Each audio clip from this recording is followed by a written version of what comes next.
डरिया पे लगता झूलनवा हे मैया, के डरिया पे लगता झूलनवा हे मैया, हे मैया, के डरिया पे लगता झूलनवा हे मैया, हे मैया।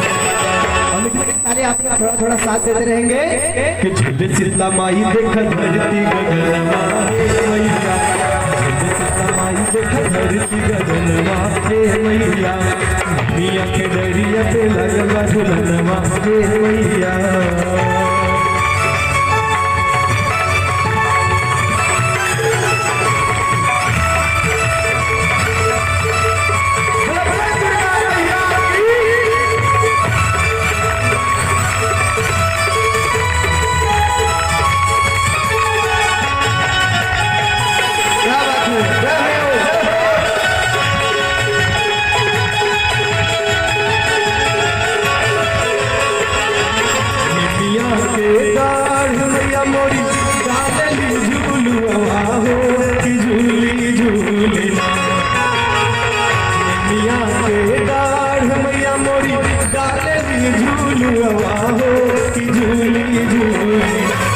मैया मोरी गावे गीतिया हो कि झूली झूली, कि मैया मोरी गावे गीतिया हो कि झूली झूली ना।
और माई के जब प्यास लागेला तो माई कहाँ जाली के ओही मलिनिया के घरवा मैया चली हो गई, ओही मलिनिया के घरवा मैया चली हो गई ना।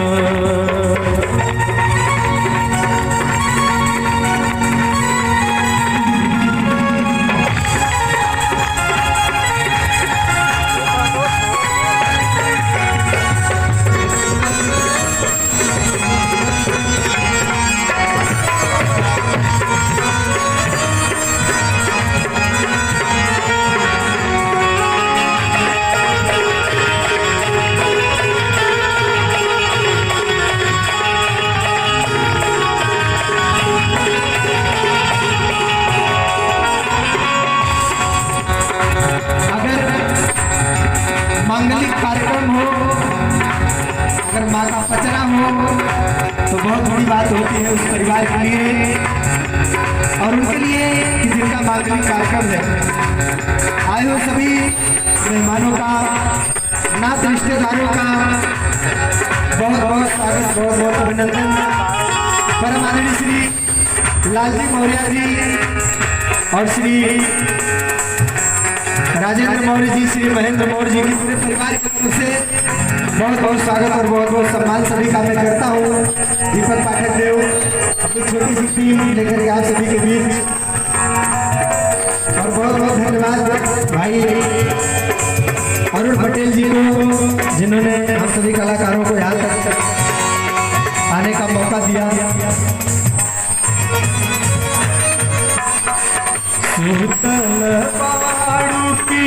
जागल हो मालीन बोला, जागल हो मालीन तो की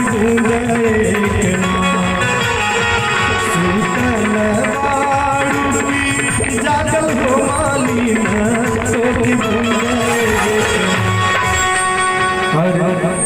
थोड़ा सा कुछ इलेक्ट्रिक में मिस्टेक है जरूर, जिसके कारण साउंड थोड़ा हो रहा है। लेकिन आइए, किसी विद्वान ने कहा है कि अभावे स्वभाव परिवर्तनीय, कि अभाव में स्वभाव को बदल देना चाहिए। तो कहीं न कहीं थोड़ा सा एक सकारात्मक